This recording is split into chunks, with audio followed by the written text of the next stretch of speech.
Hi, everyone. I am Jeanie Chang. I am based right now in Raleigh, North Carolina. Hello. I am a licensed marriage and family therapist and also certified clinical trauma professional. I'm excited to be here today to talk about de-stressing in a time of distress. I would say it's a very timely topic considering what we are all going through. And let's get started. So we can have the slides up.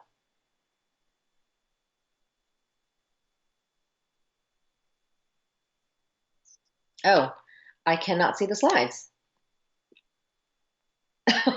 It's all good. I can't see the slides for some reason, but that's fine. We'll just wing it because I already know the slides. So I'm going to look here at my notes, and then I'll just tell people to switch the slides. So if you can go to, so we'll be talking about de-stressing and accepting what is. Next slide, you'll see a table. I wanted to, perhaps you already know, I already know what anxiety is. I know what distress is. People interchange those words and they're not the same. And I'd like to emphasize that perhaps what we're dealing with emotionally is anxiety. And the reason why you're going to hear me use that term a lot is because I don't want one to be fearful of that word, because that is appropriate emotion of what anybody would be experiencing in something like this. And none of us, I'm assuming, unless you're much older, have lived through a pandemic. I was thinking the last one was maybe the Spanish flu. So this is new for any of us. So anxiety or anxiousness is very much expected. And in that table, you can see that I wrote that it's part of the human experience. The more you understand that anxiety is part of our life and that we will experience it, the less you're scared of feeling this way. Let's go on to the next slide. I want to say that there's a paradox here.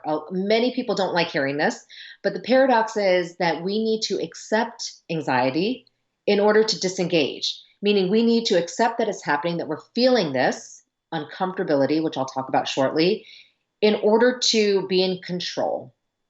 So take a moment to let that sink in, but there is a paradox, and the paradox is difficult to swallow. So I'm not sure if this is the next slide. Does it say mindful anxiety? I'm sorry, I can't see it. Does it say mindful anxiety? I hope so. Okay. Well, to talk about mindfulness, okay, I want to talk about how that the concept of mindfulness everybody has heard of course, but here's the thing. I want you to understand putting those terms together, mindful anxiety, instead of just calling it mindfulness, because the more that we are connected and understanding our relationship to anxiety, the less we're scared of it. So there's two things I want to address. Basically, the attitude of acceptance, okay? Attitude of acceptance, going on to the next slide, the first one, it should say expecting, labeling, surrendering, actively allowing, and tolerating uncertainty. Those are the elements involved in accepting anxiety. Remember what I said before, be mindful of the paradox. We accept anxiety to disengage from it, meaning you're in control. Next slide. So if we're talking about expecting, here's the thing. I said it's part of the human experience, right? It's part of life. If we decide to see anxiety as a way, or when we decide to see anxiety as a way that, you know what, this is part of life, meaning what we're going through, a pandemic, I would say, of course, we'd be anxious. And when you expect it, you're a little less taken aback and surprised. This way, I want to say the goal is never to be blindsided with anxiety. And most of us tend to be. And the other thing is to acknowledge that it's inevitable, and especially in something like this. So we're really going to talk about this day and age, our current state of affairs. Why not say, I am anxious. This is stressful. We don't even know what's going to happen. We've never experienced something like this. Next slide. Labeling.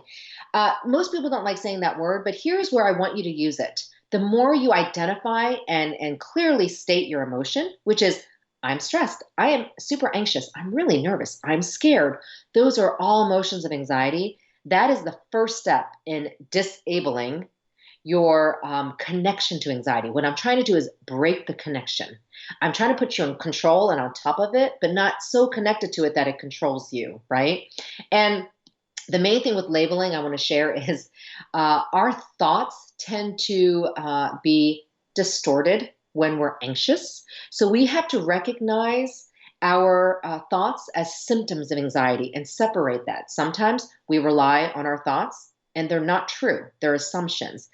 Here is where I want you to label your emotion and understand that you're experiencing something that's within you that's actually almost innate. And I want to say that's part of what happens. So label it. Say that you're anxious. I will tell you, a lot of people don't do that. And that is part of perpetuating anxiety. Moving on to the next slide, we're talking about surrendering the struggle. If you resist it, a human experience, a normal emotion, it's going to persist. So avoiding it will just exacerbate the issue. It turns into a snowball, actually, what happens. So the more you avoid anxiety, which is what we can tend to do because we don't like feeling it, it'll just come back, maybe even stronger. So why I say distressed in that first slide that I showed you, the table, I am trying to tell you that we need to continue de-stressing during this time to avoid that distressful state, which can happen. And this happens a lot when we're resisting it the whole time. So please understand that concept. The other thing is accepting our thoughts, as I said before, as symptoms of what's going on. Example would be if you're experiencing physical ailment, right? And I'm not even referring to what's going on today, just a simple cold or a headache. Symptom is maybe you're super tired and then a headache comes on. I'm trying to have you look at that anxiety the same way. That is a symptom of your fear and the emotional experience that's happening to a response. That's what's going on today. Next slide, actively allow. Now, this doesn't mean you're suffering in pain and you're just going to wallow in your anxiousness. That's not what I mean. I'm saying actively allow a human emotion. That's normal. And be willing to be uncomfortable. That's the key here. Nobody wants to feel uncomfortable. What if I told you feeling uncomfortable from the get-go, in the long run, you will develop this tolerance to distress, which is what you want to see, which is what I want to see in somebody that I'm working with, because it also builds resilience. So the uncomfortableness is just in the beginning when you're like, oh, yeah, I'm anxious. This is really surreal, this experience. I can't believe this is happening. Addressing that is step one. And then you're like, here's what I'm going to do to distract myself. I say it's like a wave. Think of anxiety as a wave on the beach, and it's coming toward you, and you see it kind of lifting up, crescendoing, and then it kind of flattens out toward the shore, right? So think of that as your anxiety. And as you ride the wave, you go with the shore, right? If you were fighting it, you could get dunked under. But if you actually ride the wave like a surfer or anybody that's on like a little board, and they're like, I'm going to ride the wave, you feel it's natural, right? There's a tendency where it's going to go towards shore. That's the concept I'm trying to get at. Because if you resist it, you're going to get dunked under that water. So going on to the next slide of the role of techniques, to be very clear, everyone depends on techniques. But here's what I say to you. Some of them won't work if you depend on them so much, like a lifeline. What I'm trying to say is the techniques help you shift your mindset, but it's really you doing the work to address and manage your anxiety. The best thing I could say is how I try to help someone like myself as a mental health clinician. I'm trying to help you empower your be empowered in your relationship to anxiety, and techniques enhance that. But if you choose to depend on the techniques thinking, oh my gosh, this is why I'm better, I will tell you those symptoms return. You need to believe that these techniques help you while you're anxious, distract yourself, help you stay calm. And a technique would be breathing, like deep breathing. Then you realize, wait, no, the deep breathing helped me. But what helped me is oxygen to my brain for me to think more clearly, to make better decisions when I'm anxious. That's what a technique does. And I want to say they're counterproductive, again, as I said, when you believe they're the end all. That's what I see a lot happen. People are like, it's because of this technique that I'm doing. No, it's really because of you. The techniques are just helping you shift your mind. If we're going on to the next slide about solution-focused techniques, solution-focused, it pretty much means what it says. You are focusing on the solutions, not the problem at hand. You are focusing on what's working well, what is already in my life that I am thankful for. If you shift your perspective that way, already your anxiety is alleviated. However, if you continue going, what if, you see on the slide I wrote what is. If you switch that phrase out from the what if that we go down the rabbit hole, what if I get sick? What if this continues for a long time? What if I lose my job? There's so many what ifs and they're very legitimate. However, switch that to what is.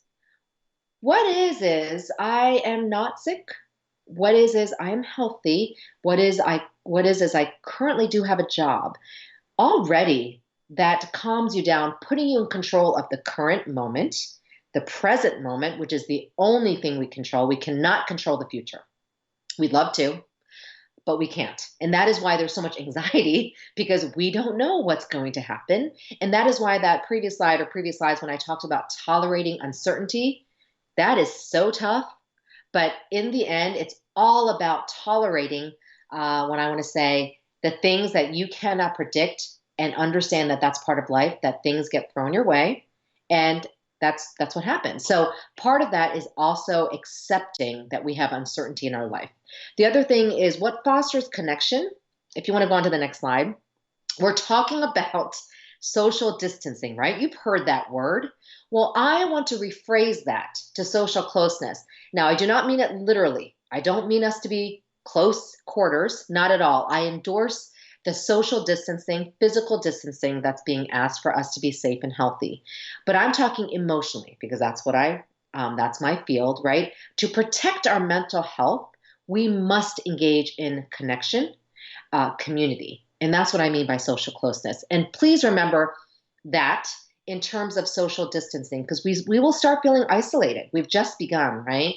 We're going to start feeling lonely, even in our families. Trust me. And that happens. So what does social closeness look like, according to me? When we go to the next slide, I think of empathy and humanity. So if you want to go to the next slide, I'm talking about two qualities that I believe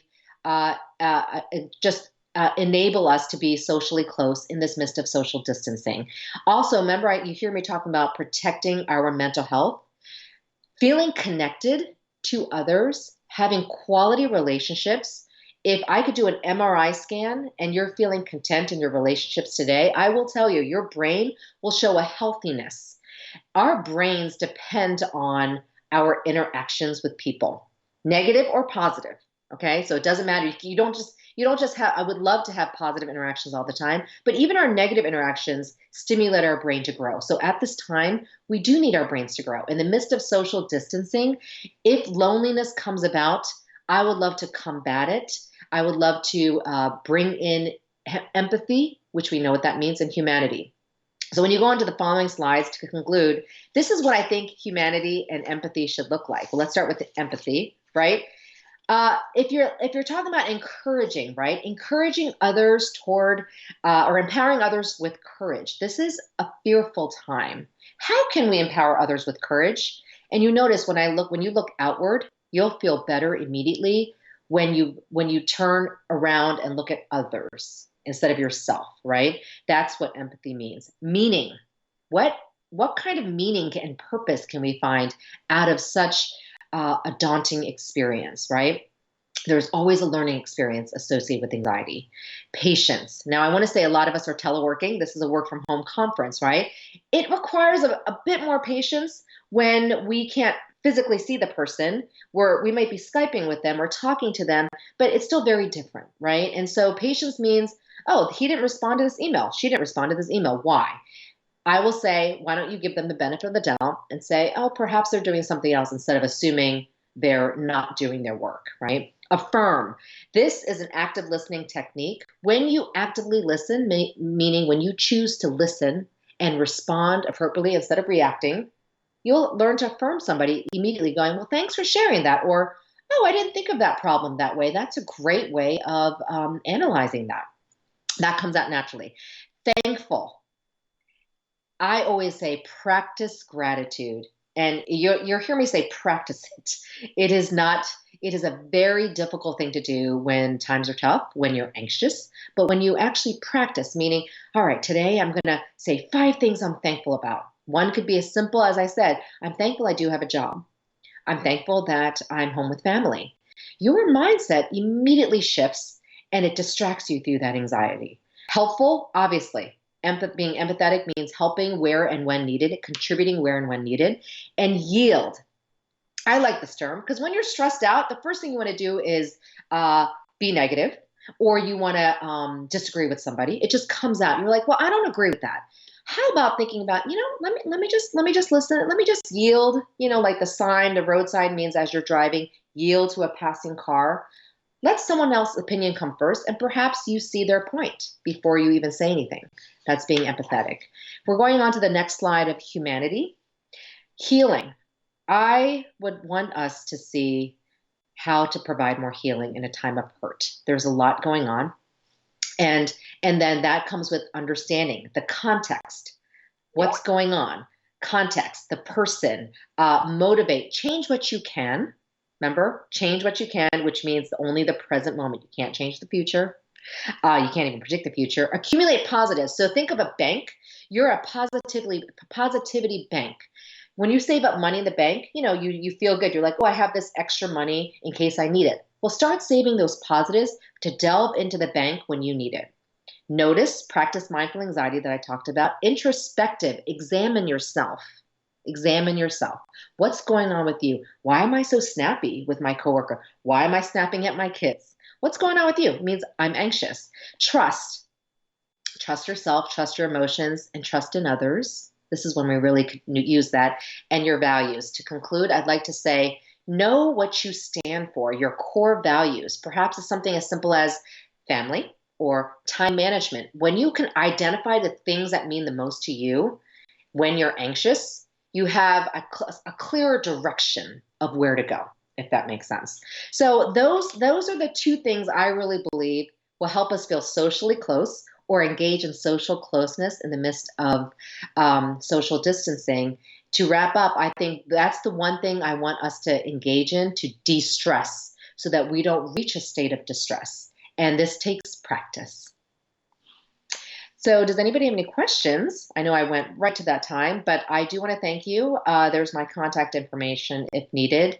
And I appreciate those people that help me out with technical issues. You love technology. And I want to say I'm embracing technology. So I hope you guys are too. So I got to talk to you guys today.